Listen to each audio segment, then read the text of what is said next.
आज हम लोग पढ़ने वाले हैं कारक प्रकरण। पिछले क्लास में हम लट लकार का अनुवाद बता चुके हैं और इससे पहले 5 वीडियो YouTube पर डाल दिए हैं। तो तुम लोग जो है जो हाल फिलहाल या अनुपस्थित रहे हो सभी बच्चे अपना वह वीडियो को देख लेना। और आज का क्लास बहुत इम्पोर्टेंट है जो तुम्हारा लंबा क्लास चलेगा, तो इसको गौर से देखना। और जो क्लास में बच्चे आज नहीं उपस्थित हो उसको भी अपना कह देना देखने के लिए, ताकि उसको अनुवाद बनाने आ जाए। तो गौर करेंगे और कारक प्रकरण का पहला लिखेंगे, रूल सब लिखाएंगे कि कैसे अनुवाद बनता है और उसी बीच में ये समझाएंगे। तो पहला लिखना कर्तरी प्रथमा, लिख के डैश दे देना। कर्तरी प्रथमा लिख के डैश दे दो और लिखो, बोल के लिखाएंगे, फास्ट में लिखोगे। कर्तरी प्रथमा लिख के डैश दे दो। कर्ता में प्रथमा विभक्ति होती है। कर्ता में प्रथमा विभक्ति होती है। कर्ता में प्रथमा विभक्ति होती है।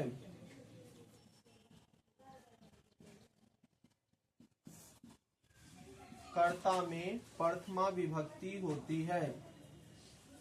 कर्ता में प्रथमा विभक्ति होती है।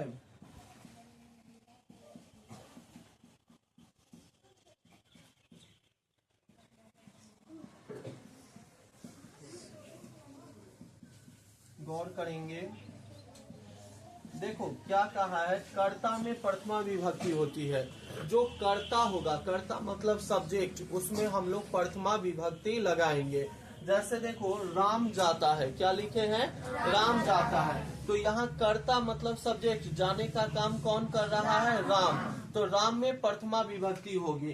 तो और कर्ता का चिन्ह हम क्या लगाए हैं, ने। तो यह चिन्ह जो है कर्ता के साथ रहेगा भी और कभी कर्ता के साथ न भी रहेगा। किस स्थिति में रहेगा वह हम आगे बतलाएंगे।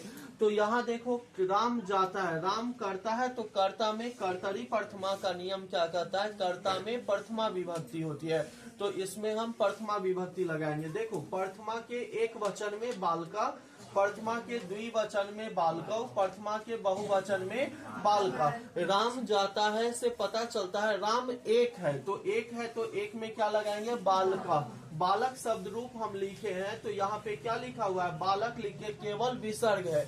उसी प्रकार यहाँ राम है तो राम लिख के क्या लिख देंगे, विसर्ग। इससे पहले जब आता था अनुवाद तो हम सिर्फ राम लिख के विसर्ग लिख देते थे और बोलते थे कि आगे बतलाएंगे। तो यहीं से आता है विसर्ग, जो है वह शब्द रूप से ही आता है। राम और जाना के संस्कृत क्या होता है, गच्छ। और यहाँ लास्ट में है लगा हुआ है, तो यह लट लकार के जो धातु रूप है उसके अनुसार चलेगा। तो एक नाम के साथ क्या जुड़ता है, ती।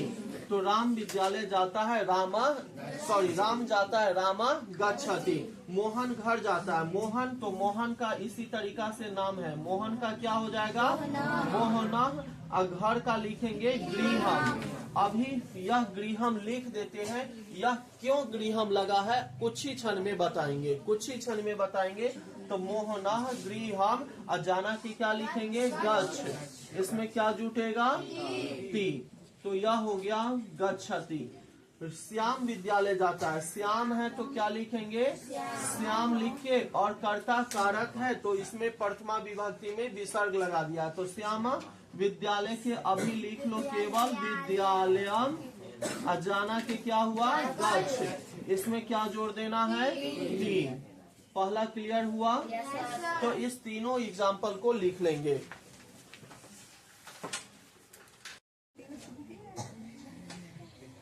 अब हम पढ़ रहे हैं कर्मणि द्वितीया।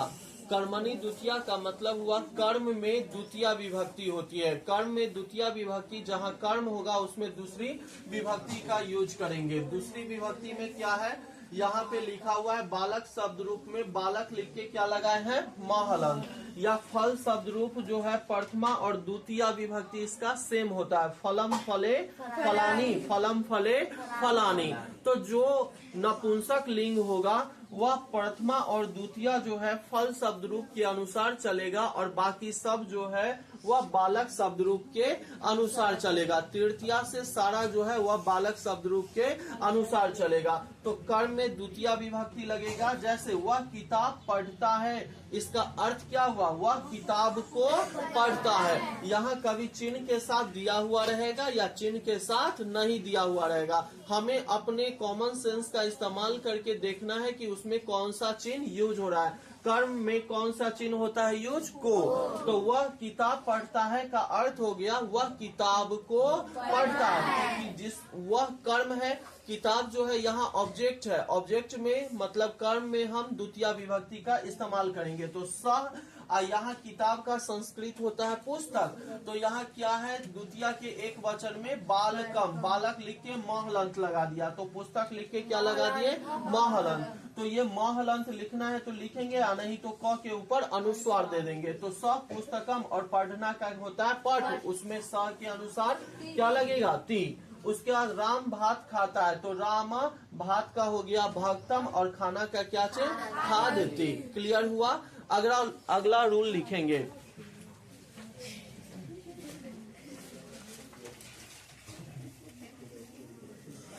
अगला नियम, अभीतः, बोर्ड से लिखोगे, अभीतः परितः सर्वतः।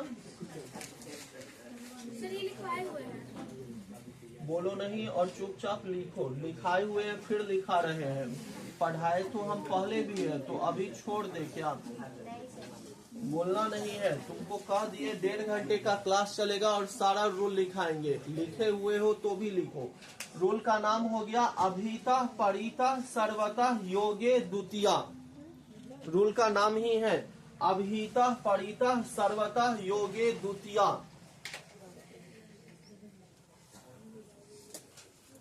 अभीतः परितः सर्वतः योगे द्वितीया हो गया। लिखेंगे,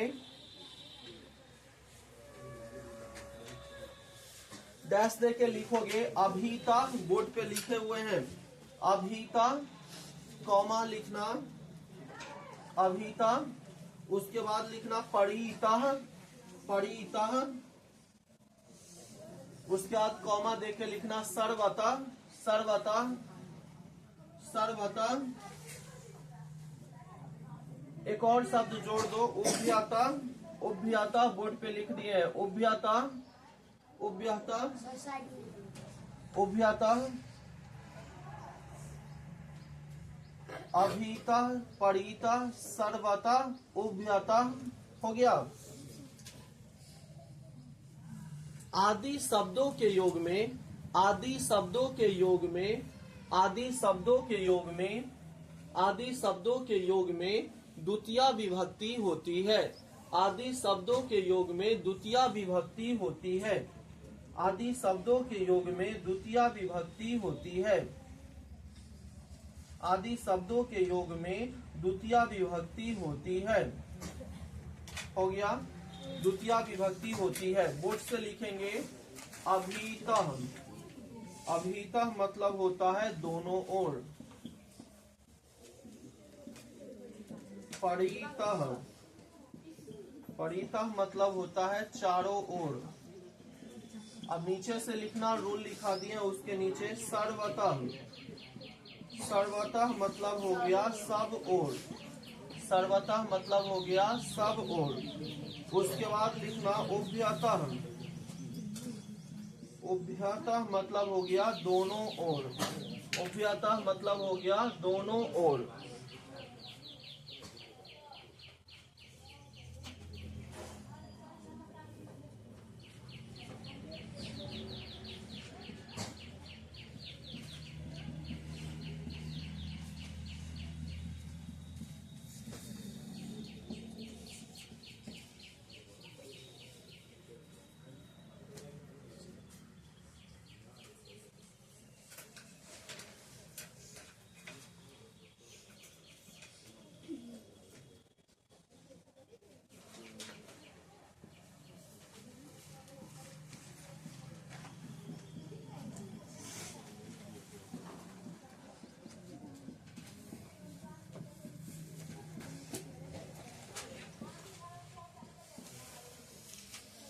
रिकॉर्डिंग हो रहा है। गौर करो यहाँ क्या लिखा है। अभिता, परिता, सर्वता, उभयता आदि शब्दों के योग में द्वितीय विभक्ति होती है। गौर करेंगे, समझेंगे। कहने का मतलब ये चारों शब्द जिसके साथ आएगा उसमें कैनी विभक्ति लगाना है, द्वितीय। द्वितीय में क्या होता है, या तो फल के अनुसार फलम या बालकम, मतलब जो है उसमें म हलंत लग जाता है। ठीक है। और सारे मतलब शब्द रूप के अनुसार चलेगा। जैसे मुनि है तो मुनि के अनुसार द्वितीय के एक वचन में क्या है वह लगेगा। तो देखो, गांव के दोनों ओर वृक्ष है। गांव का क्या होता है, ग्राम। गांव का ग्राम लिखते हैं, गांव का ग्राम लिखते हैं। ऐसे ग्राम ऐसे लिखते हैं, समझेंगे। गांव का ग्राम हो गया। तो गांव के दोनों ओर वृक्ष है। गांव के दोनों ओर, ये शब्द जो के दोनों जो है मतलब दोनों ओर जो है, दोनों ओर का संस्कृत जो है वह दो चीज है। दोनों ओर का उभयता भी इस्तेमाल कर सकते हैं और अभिता भी, दोनों में से कोई इस्तेमाल करेंगे। तो यह दोनों ओर किसके साथ आया है, गांव के। तो गांव में जो है द्वितीय विभक्ति लगाएंगे। तो गांव का ग्राम होता है, तो इसके अनुसार बालक के अनुसार या फल के अनुसार क्या हो जाएगा, ग्रामम। क्या हो जाएगा, ग्रामम। और दोनों ओर के संस्कृत लिख दो, अभिता नहीं तो अभिता, नहीं तो क्या लिखेंगे, उभयता। हो गया। अब सुनो, वृक्ष है, क्या है, वृक्ष है। वृक्ष एक होगा कि गांव के दोनों ओर वृक्ष है, अनेक होगा, बहुत सारा होगा। जब वृक्ष बहुत सारा होगा तो क्या है यहाँ, फलम फले फलानी।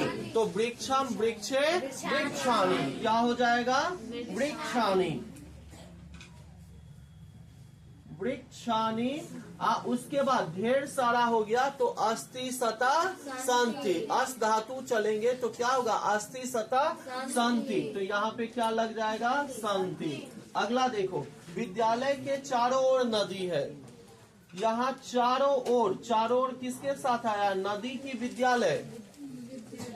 चारों ओर किसके साथ आया है, विद्यालय के साथ आया है। चारों विद्यालय के चारों ओर नदी है। चारों ओर शब्द किसके साथ आया है, विद्यालय के साथ। तो विद्यालय में कैमी विभक्ति होगी, दूसरा विभक्ति। तो विद्यालय के विद्यालय ही होता है। तो यहाँ विद्यालय लिखेंगे और दूसरा बालक के अनुसार चलो तो क्या लिख रहा है, बालकम। बालक लिख के महलन, तो क्या लिखेंगे, विद्यालय लिख के महलन। ये क्यों लग रहा है, इसका रीजन समझो, क्योंकि अनुवाद आगे बहुत बेहतर आने वाला है। विद्यालयम चारों ओर के संस्कृत क्या है, परिता। जब तक चारों ओर के संस्कृत न याद रहेगा हमसे अनुवाद नहीं बनेगा। विद्यालयम परिता, नदी है, नदी के क्या होता है, नधा। नदी के नधा, नदी शब्द रूप स्पेशल है, उसको याद रखना पड़ेगा, वो बताएंगे। सॉरी, नदी, नधा, नधा क्या होगा, नधा, क्योंकि नदी है। विद्यालय के चारों ओर, मान लो ये तुम्हारा विद्यालय है और इसके चारों ओर क्या है, नदी ही नदी है, तो बहुवचन हो गया नदी। तो नदी, नधा और नधा क्या होता है, नधा। तो नधा लिख दिए। और है तो अस्ति सता संति। है का जब कोई वर्ब ना हो तो है का अस धातु के अनुसार चलता है। तो अस धातु क्या होता है, अस्ति सता संति। तो यहाँ क्या लिखेंगे, संति। क्लियर हुआ, कोई आपत्ति है, चलो इसको नोट करेंगे। लिखोगे, क्रिया विशेषण में द्वितीय विभक्ति होती है।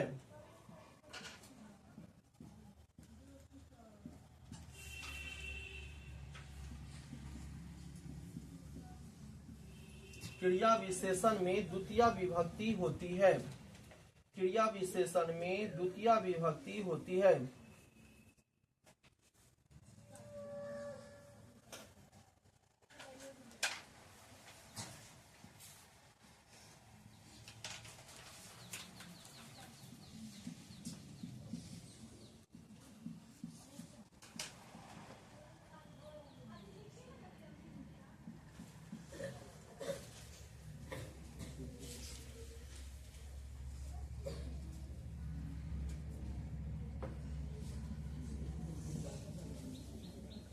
गरजता ठीक है ना, कीड़ा लिखाता है, मेघ धीरे धीरे गरजता है। सुनो, क्रिया, क्रिया की जो विशेषता बताता है वही क्या होता है, क्रिया विशेषण। कौन है ना यह जो क्रिया की विशेषता बताता है वही क्या है, क्रिया विशेषण। तो जो क्रिया विशेषण होगा उसमें द्वितीय विभक्ति होती है। जैसे मान लो कि वह मीठा गाता है, वह मंद बुद्धि बालक जाता है। इस तरीके का बालक जो है वह क्या है, मंद बुद्धि है। तो जो क्रिया विशेषण होगा, जो क्रिया की विशेषता बताएगा उसमें हमें द्वितीय विभक्ति लगेगी। जैसे वह मधुर गाता है, मतलब मधुर मतलब मीठा गाता है, तो वह का क्या लिखेंगे, स। अब मधुर का, तो मधुर द्वितीय के एक वचन में यहाँ फलम के अनुसार क्या है, नीचे भी द्वितीय में क्या लगा हुआ है, फलम। या बालक का देखो तो बालक में भी क्या है, बालकम। तो यहाँ पे स, मधुर का क्या हो जाएगा, मधुरम। गाना का हो जाएगा गाय, और इसमें क्या लगा दो, तीन, तो हो गया गायती। मेघ धीरे धीरे गरजता है, मेघ जो है वह बहुवचन में इस्तेमाल होगा। मेघ शब्द जो है वह किसमें, बहुवचन में। तो फलम सॉरी यह हो जाएगा तुमको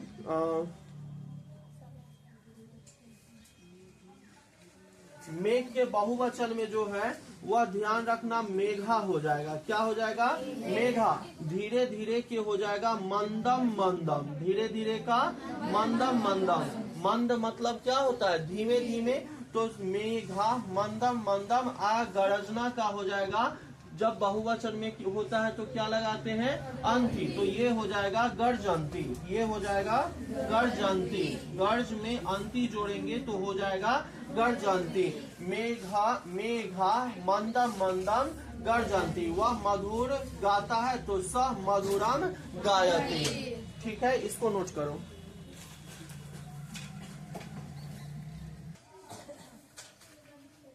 करने तृतीया, करने तृतीया लिख के डैश दे देना और लिखना करण कारक में, करण कारक में तृतीया विभक्ति होती है।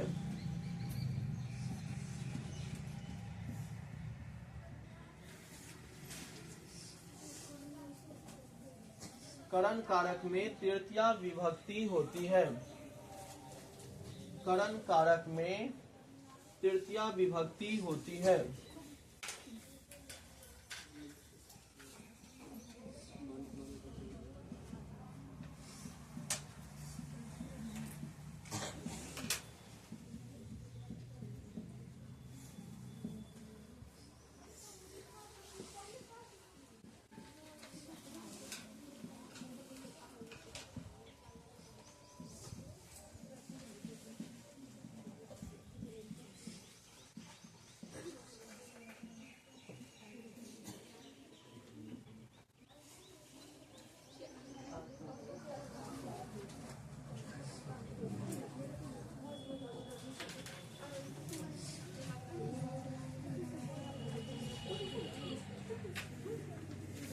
समझेंगे, थोड़ा सा इसको अच्छा से समझने का प्रयास करना।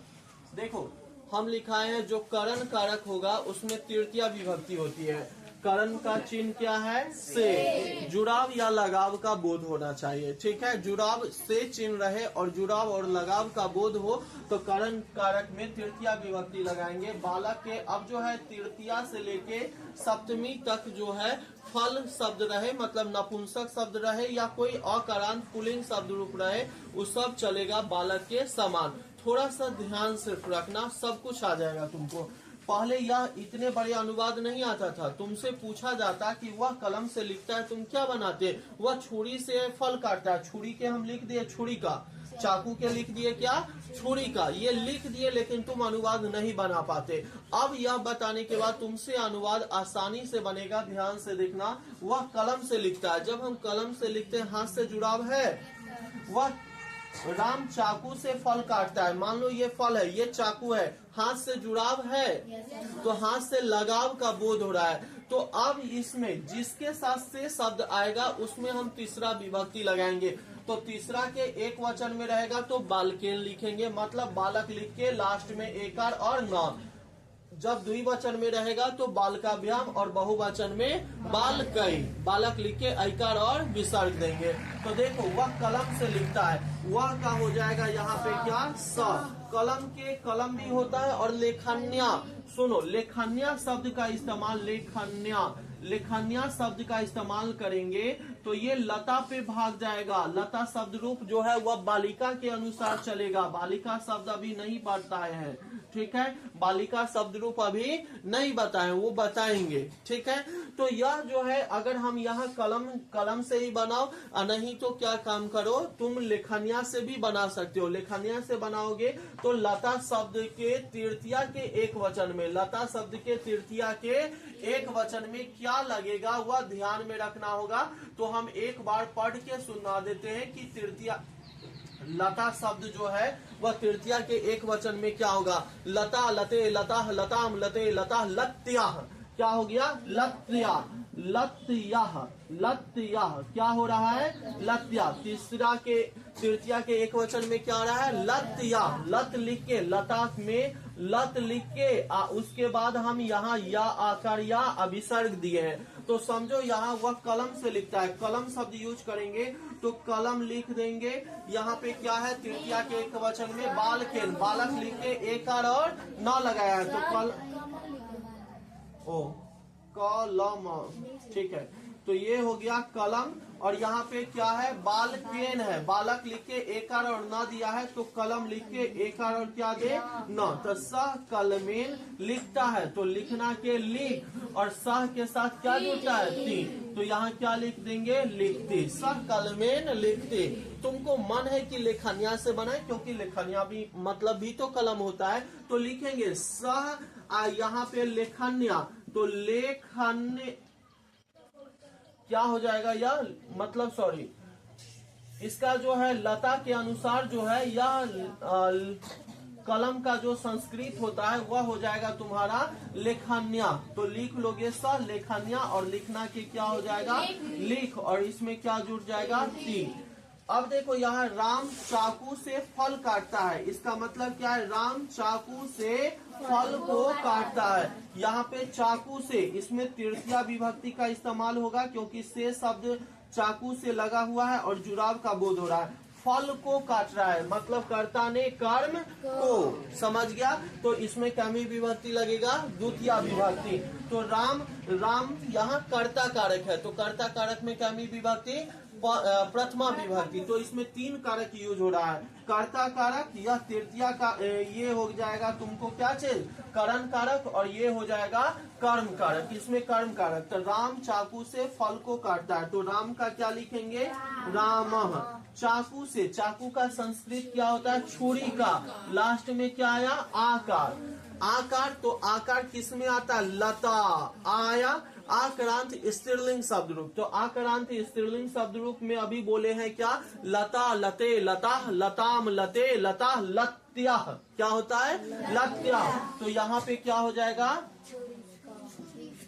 छुरिक, लता है यहाँ पे, तो लत लिख के या लिख के विसर्ग दिया है, तो यहाँ छुरिक लिख के या लिख के क्या देंगे, विसर्ग। तो रामा छुरिक्या, क्या हो गया, रामा छुरिक्या, फल को काटता है। तो फल को मतलब कि कर्म कारक, कर्म कारक में द्वितीया विभक्ति, तो द्वितीया के एक वचन में क्या है, बालकम।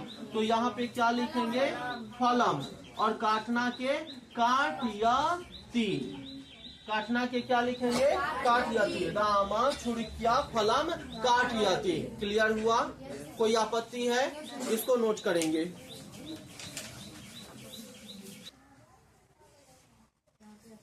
ये नाम विकारक तृतीया लिख के डैश दे देंगे और लिखेंगे शरीर के जिस अंग में, शरीर के जिस अंग में रोग उत्पन्न हो, शरीर के जिस अंग में रोग उत्पन्न हो, रोग को विकार बोलते हैं। शरीर के जिस अंग में रोग उत्पन्न हो उसमें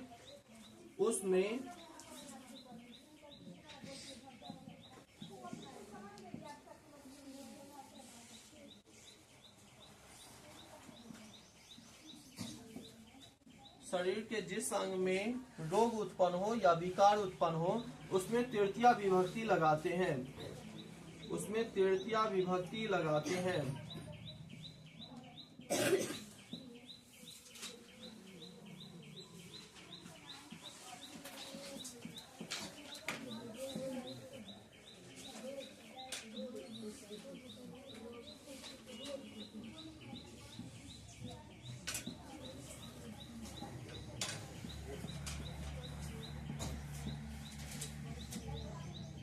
गौर करेंगे यहाँ पे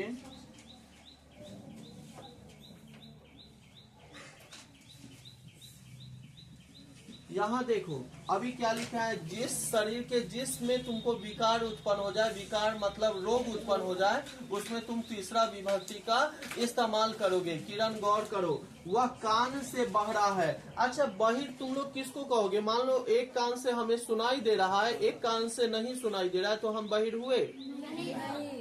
बहिर का मतलब दोनों कान से सुनाई ना देगा तब ना होगा। तो कान एक है या दो हुआ? दो हुआ। एक रहेगा तो एक वचन, दूगो रहेगा तो द्विवचन, दो से अधिक रहेगा तो बहुवचन का इस्तेमाल करेंगे।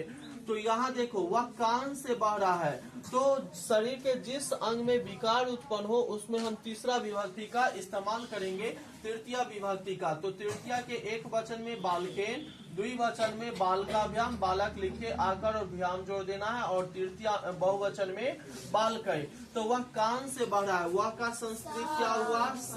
कान का होता है कर्ण, कान का क्या होता है? कर्ण। अब समझो यहाँ कर्ण लिख दिए, लेकिन कान एक है या दो है? बहिर के मतलब दोनों कान, तो दोनों कान है तो क्या बालकेन लेंगे कि बालकाभ्याम? तो बालकाभ्याम में क्या लिखे हैं? बालक शब्द रूप में बालक लिख के आकार और भ्याम, तो कर्ण लिख के आकार और क्या जोड़ देंगे? भ्याम। कैसे जुट रहा है पहले भी प्रैक्टिस करा दिए। तो सकर्णाभ्याम, वह कान से बहरा है। बहरा को बोलते हैं बधिरा, वधीरा। क्या बोलते हैं? बहिर के बोलते हैं वधीरा। है तो यहाँ पे कोई भर्व नहीं है, कोई मेरा धातु भर्व नहीं है, तो वह कान से बहरा है। तो जब भर्व नहीं है तो है का संस्कृत अस पे होता है, तो स के अनुसार क्या लगेगा? अस्ति। तो सकर्णाभ्याम बधिरा अस्ति। वह पीठ से कुबड़ा है, पीठ नहीं निकला हुआ रहता है, तो वह पीठ से कुबड़ा है। पीठ का होता है पृष्ठ, पीठ का क्या होता है? पृष्ठ। तो वह का हो गया स। पीठ से तो यहाँ क्या है? बालकेन, बालक से तो हो जाएगा बालकेन, तो पीठ से तो क्या? पृष्ठ लिख के। देखो बालक, बालकेन कैसे लिखा है? बालक लिख के एकार और न दिया है, तो पृष्ठ लिख के एकार और न देंगे। सब पृष्ठेन। कुबड़ा का, कुबड़ा का होता है कुब्जा, कुबड़ा का क्या होता है? कुब्जा। तो यहाँ लिखेंगे कुब्जा। है का संस्कृत क्या हो जाएगा? अस्ति। तो हो जाएगा सपृष्ठेन कुब्जा अस्ति। कोई दिक्कत है? एक और देखो, मैं पैर से लंगड़ा हूँ, और दोनों पैर से लंगड़ा हो जाएंगे तो विकलांग हो जाएंगे। विकलांग तो एक पैर से भी लंगड़ा होता है, तो युवा पैर से लंगड़ा है, तो एक पैर से भी अगर लंगड़ा है तो वह लंगड़ा होता है। तो यहाँ पे मैं का संस्कृत क्या लिखे हैं? अहम। अब पैर से, पैर का होता है पाद, पैर का क्या होता है? पाद। पैर से तो यहाँ पे क्या है? बालकेन, बालक लिख के एकार और न, तो हम भी एकार और क्या लगा दे? न। तो अहम पादेन। लंगड़ा का क्या होता है? खंजह, खंजह। आहू तो अहम के अनुसार क्या हो जाएगा? देखो अस्ति सतह संति असि सतह सत अस्मि, क्या जुड़ता है? अस्मि। अस धातु अच्छा से याद करवाए हुए हैं, तो हो गया अस्मि। अहम पादेन खंजा अस्मि, मैं पैर से लंगड़ा हूँ। आ गया? कोई दिक्कत है? यही सब बोर्ड एग्जामिनेशन में खूब पूछता है। फिलहाल लिखो सहार्थे तृतीया लिख के डैश दे दोगे और लिखोगे, बोर्ड से लिखना सह, सह कौमा साकम कौमा सार्धम, सार्धम कौमा दे देना सम्मम, सम्मम, सम्मम शब्दों, सम्मम शब्दों के अर्थ में, सम्मम शब्दों के अर्थ में, सम्मम शब्दों के अर्थ में, सम्मम शब्दों के अर्थ में, सम्मम शब्दों के अर्थ में तृतीया विभक्ति होती है। सह कौमा साकम कौमा सार्धम कौमा सम्मम शब्दों के योग में तृतीया विभक्ति होती है। तृतीया विभक्ति होती है। हो गया? तृतीया विभक्ति होती है। तृतीया विभक्ति होती है। तृतीया विभक्ति होती है। ठीक है? जैसे में लिखना, और इस सब का अर्थ हो जाएगा, लिख लो एक बार और। इस सब का हिंदी अर्थ क्या होगा? तो सह मतलब होता है साथ। साकम, साकम मतलब भी होता है साथ। सार्धम मतलब भी होता है, सार्धम मतलब भी होता है साथ। और सम्मम मतलब भी क्या होता है? साथ। सबके अर्थ होता है साथ। ऐसे अपना करके लिख लो, उसके बाद देखो।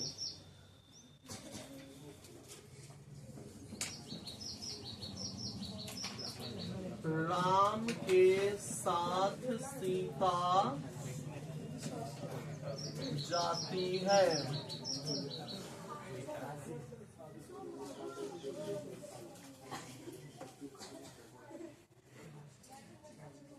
मिटाए।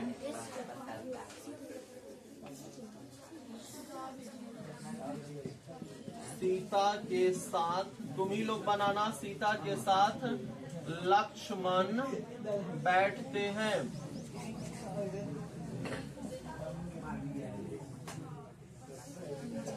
ठहरते हैं। ठहरना के टेस्ट होता है ना। ओ हाँ, दीर्घिकार होगा, कर देते हैं। ठीक है, जाति कास्ट वाला हो गया। गौर करो कौन कौन यह बनाएगा। राम के साथ सीता बन गई। राम के साथ सीता बन गई, कौन बनाओगे? सुनो क्या लिखा है। स साकम सार्धम सम्मम, इस सब सभी शब्दों का हिंदी अर्थ होता है साथ। तो ये साथ जिसके साथ जाएगा उसमें तीसरा विभक्ति लगेगी। जिसके साथ जाएगा उसमें क्या विभक्ति लगेगी? तीसरा विभक्ति। इसके बाद 4-5 को अनुवाद और बता देंगे। इसी का है जो अक्सर एग्जामिनेशन में पूछता है, या अनुवाद हम देंगे। सुनो, राम के साथ सीता जाती है। राम के साथ, इसके साथ शब्द किसके साथ आ रहा है? राम के।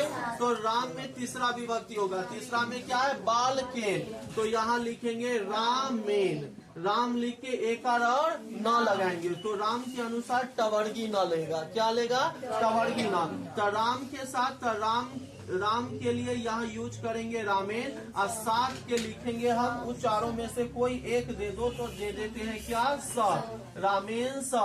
सीता जाती है, इतना छोड़ दो, राम के साथ छोड़ दो तो सीता जाती है। सीता जाती है का संस्कृत आता है ना, लता का लते लिखा जाता है। पहला मतलब प्रथमा विभक्ति में लता का क्या लिखा जाता है? लता। उसमें विसर्ग नहीं लगता है, क्योंकि आकारांत स्त्रीलिंग शब्द रूप है। तो ये हो जाएगा सीता का, सीता जाना का गच्छ, और इसमें सब्जेक्ट के साथ क्या लगेगा? पहला के साथ ती।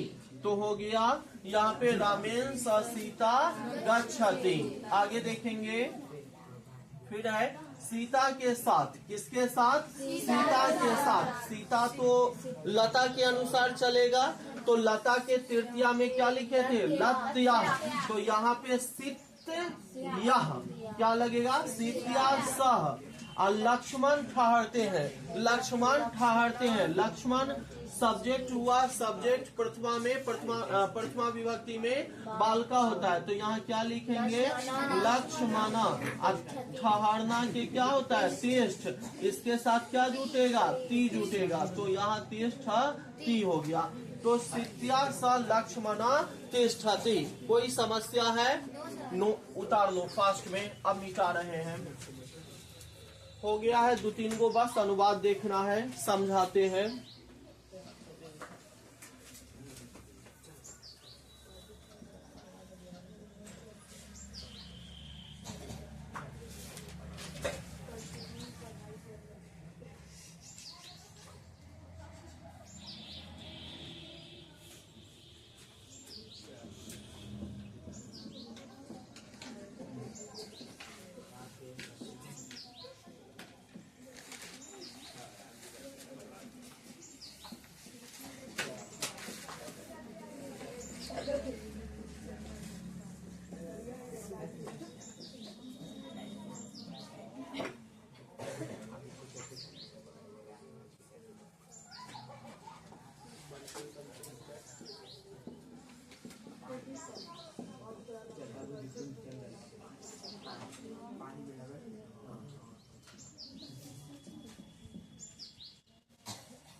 चलो इतना पे गौर करेंगे, 3 अनुवाद और उसके बाद छुट्टी देते हैं। राम रथ से जाता है, रथ से जुड़ाव का बोध हो रहा है। राम रथ से जाता है तो जुड़ाव का बोध हो तो कैमी विभक्ति, तीसरा विभक्ति।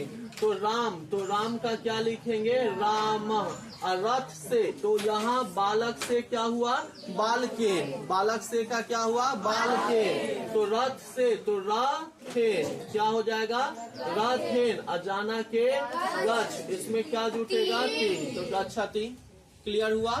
वह हाथ से लिखता है, जुड़ाव हो रहा है तो हाथ के हस्त होता है। हाथ का क्या होता है, हस्त। वह का हो गया स, हाथ का हो गया हस्त। और तीसरा विभक्ति में क्या लगता है, बालकेन। बालक लिखे एकार और न, तो एकार और न, लिखना के लिख। और सह के साथ क्या जुटेगा, त्री। वह हाथ से लिखता है, स हस्तेन लिखती। वह शरीर से टेढ़ा है, मतलब उसके शरीर में विकार है, रोग है।